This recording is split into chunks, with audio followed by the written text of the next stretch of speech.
sexy people. It is Dave. It's Duncan. Back from Metal Epidemic for another album review. And for this review, Duncan and I have been checking out the new album from New Jersey, Chaos Bringers End. This is the end, Dave. Well, it's Thanks very much for checking this video out. Make sure you subscribe and like. No?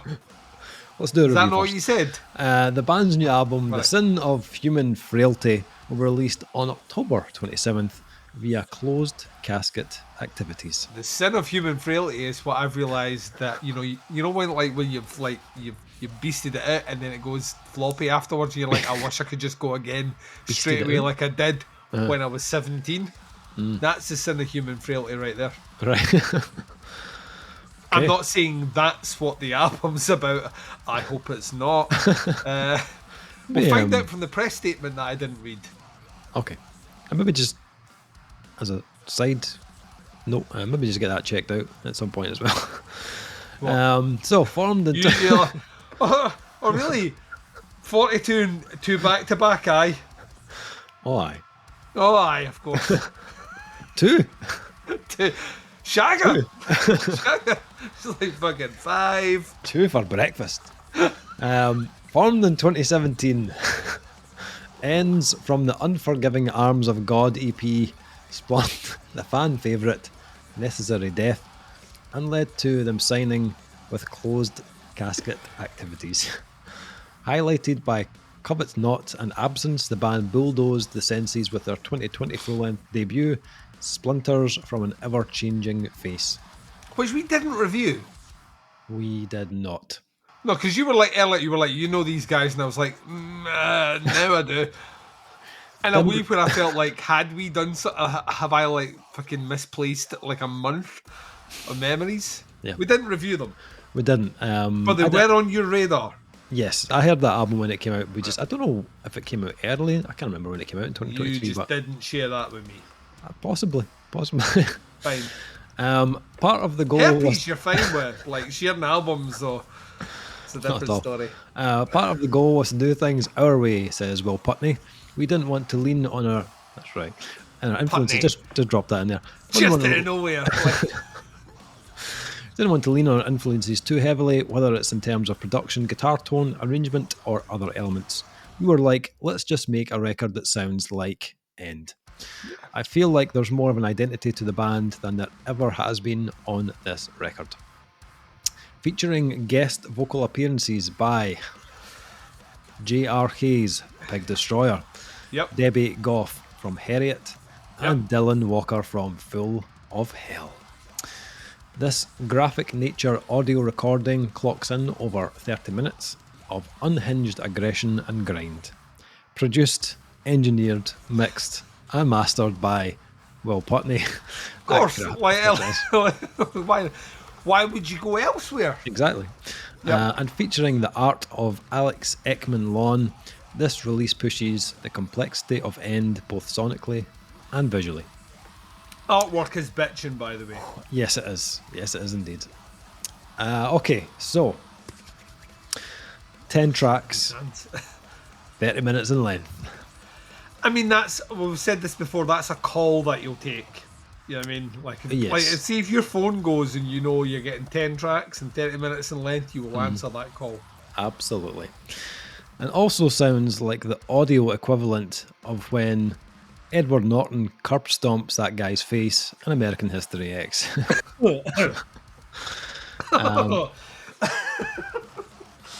And by that I don't mean racist, by the way. I just mean just like full of rage. Well, that's what I hadn't thought of it the other way until you mentioned it right there. Just what I said. The lady doth protest too much.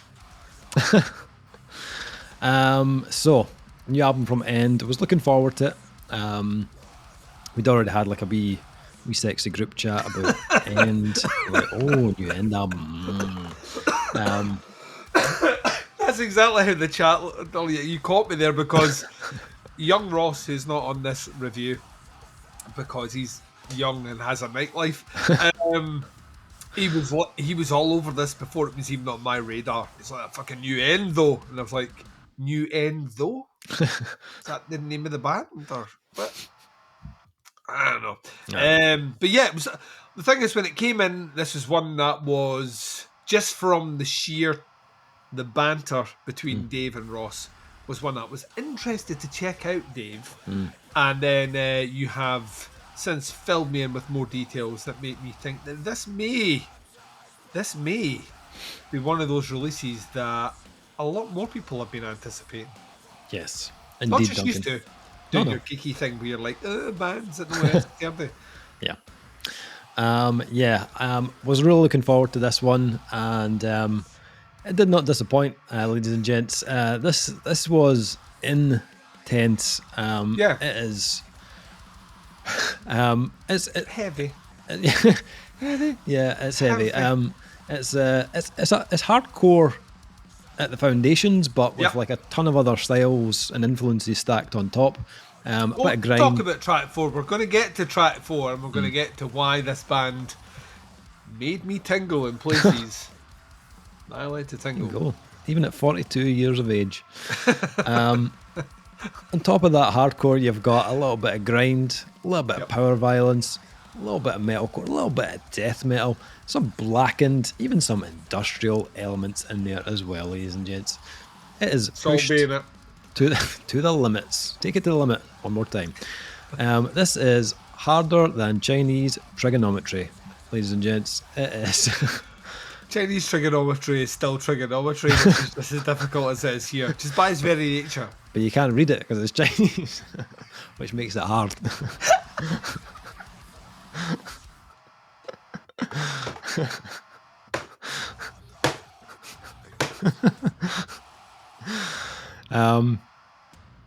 It may be hard as fuck, but it's still enjoyable as fuck. I had a good time with this. I'm not gonna lie, I had a real good time with this.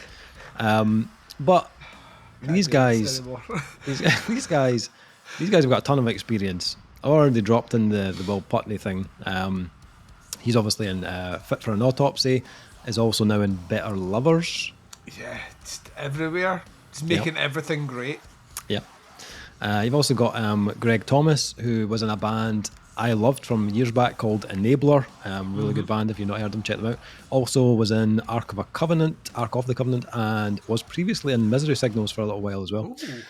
So from those two guitarists alone, two very experienced guys that bring a lot of expertise, a lot of dexterity to these tracks. And it's only been 3 years since the last album, but you can hear that that level of quality control has been raised once again on this release. This sounds more methodical than the previous album. It still has the intensity from Splinters from A Never Changing Face, but it's not quite as erratic as that album. The parts on this album have a more meticulous feel. They feel like they've been maybe examined a bit closer. They've took a bit more time to kind of piece it all together. This also has a very bleak, kind of almost apocalyptic kind of coating to the whole thing as well. The last album had a touch of that, but I feel like it's much more noticeable on this release. And I feel like that tone kind of ties a lot of this album together, having that kind of ominous, kind of impending feeling running through the tracks. That it makes it feel almost more conceptual in a way. Some of it is chord choice. They use a lot of kind of dark, kind of minor chords. Some of it is down to the kind of eerie kind of lead work that you get layered in the background of the tracks. There's also some kind of darker electronic moments on tracks like Thaw as well, which add to it as well. We're going to talk about it, Dave. It's all right. Okay. Hold. Okay. But there's also quite a bit of it comes from just how sinister each part of the production is as well, which I'll come back to that as well. Musically, I love the variety on this. I think it's even more varied than its predecessor. And while a lot of it is still running at 100, they make sure they give you those moments throughout each track where they just like flip the switch and they just give you a really cool riff that you can grab onto and just really like enjoy the groove on it. There's plenty of those kind of like, I would say they're kind of metalcore type breakdowns. You've got a bit of kind of hardcore groove in there as well. But what I liked was it's not it's not a predictable sound, it's not a predictable kind of switch up that you've heard a million times before. They do throw in some really cool timings and rhythms, so it kind of stands out a little bit more. There was more than like a handful of occasions where I was like, something played and I was like, oh, that's really interesting the way they've kind of pieced that together. Then there are other tracks where they do experiment a lot more, which I loved. Thaw, as I mentioned, has heavy kind of industrial electronic vibes. Embodiment of Grief adds some kind of clever clean guitars along with some really like kind of fucked up lead work.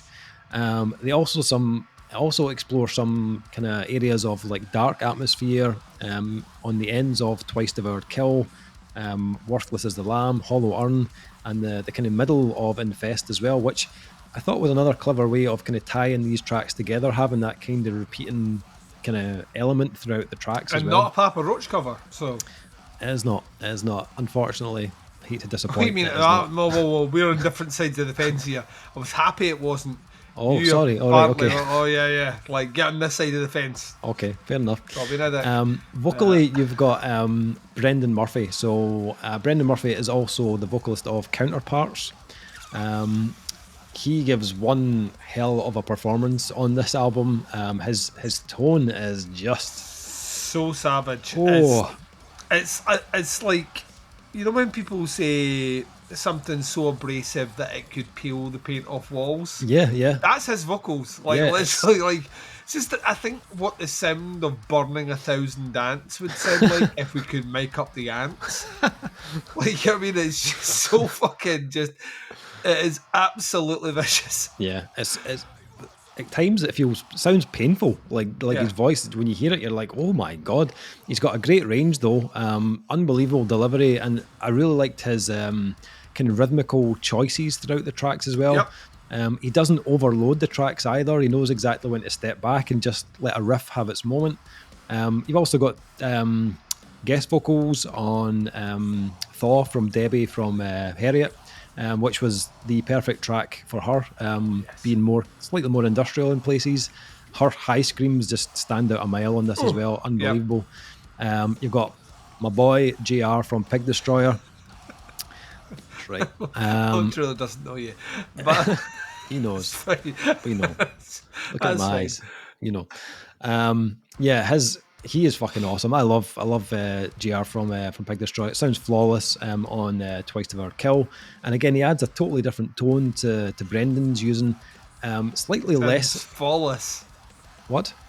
Sounds flawless. It's a different track, but okay, I see where you're going with that.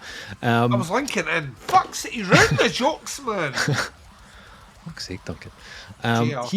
He has slightly less abrasion in his voice, which is pretty cool. It's a nice kind of difference from. It doesn't come in doing the Pig Destroyer thing, which I kind of love. Yeah, and then you've got Dylan from Full of Hell, who sounds absolutely killer on Worthless as the Lamb.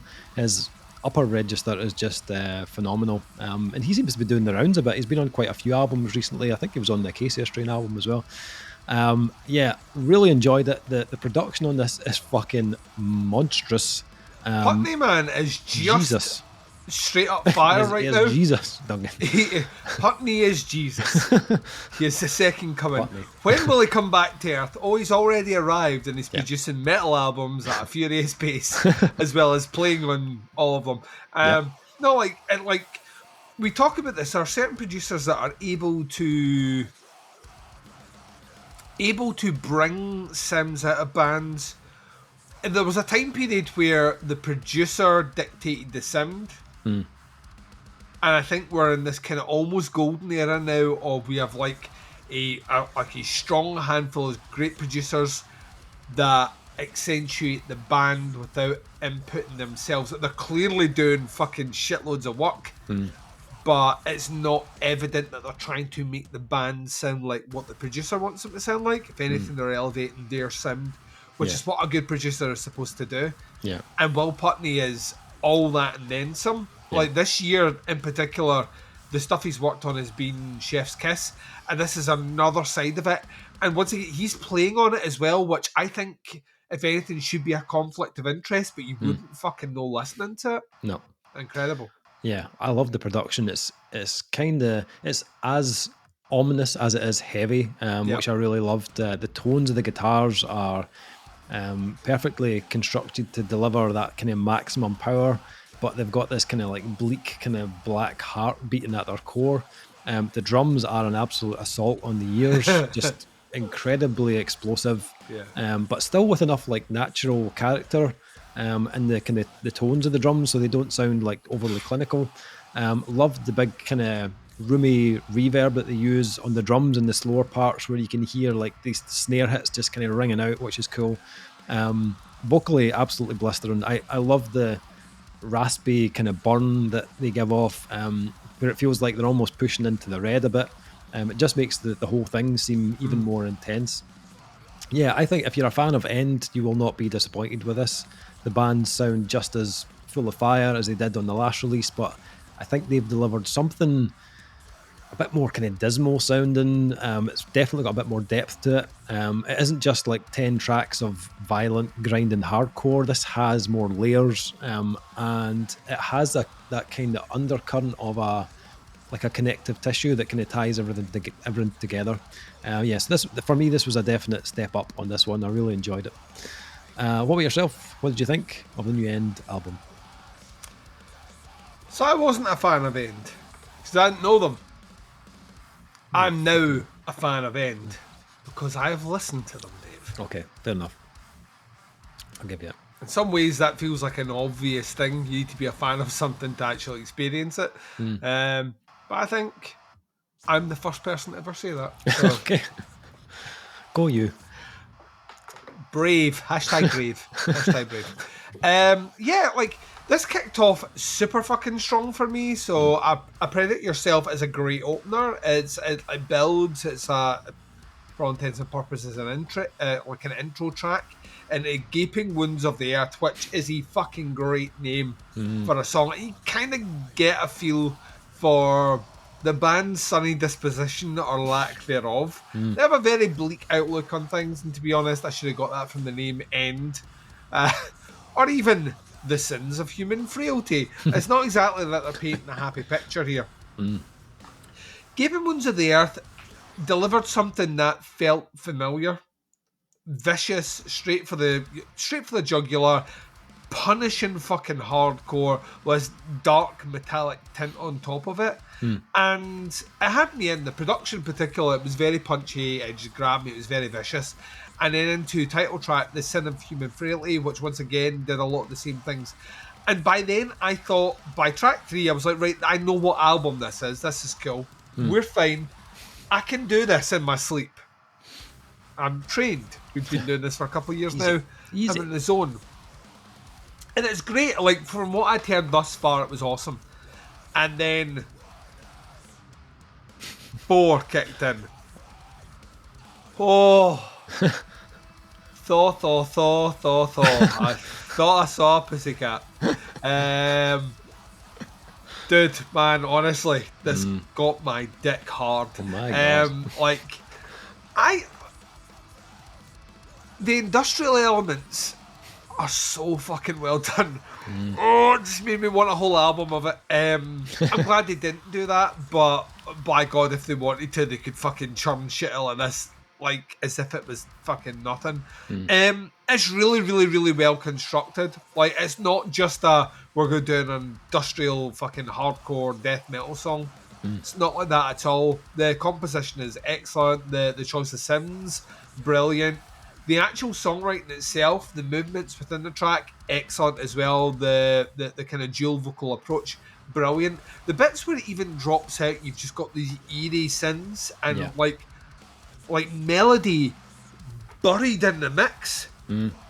This is why Putney's fucking amazing. A lesser producer would have that at the front. Yeah. They would be silly to do that.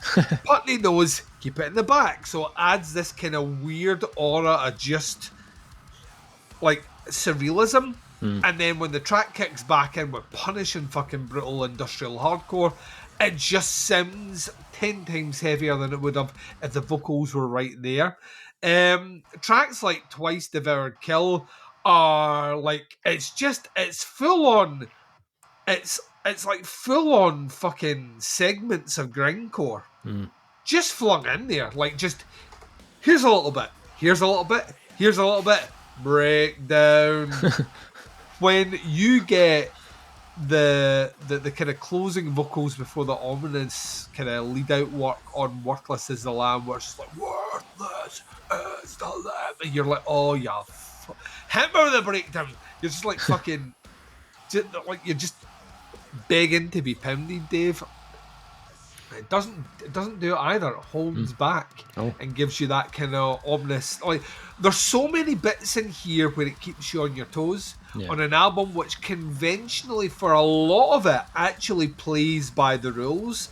The bits where the band experiment and go out with the confines or switch the script are actually the bits that I think are so cleverly placed. It kind of almost feels like they're kind of going against the grain, but for the betterment of the song. So not trying to create something deliberately obtuse that people will be puzzled by it, but actually giving you an alternative. It's almost like a choose your own adventure. Like, you get those bits and you're like, well, I would have done this, and you hear that, you're like, oh no, I should have done that. Should have turned to page 5 when they fall down the cliff. It's really, really, really, really well done.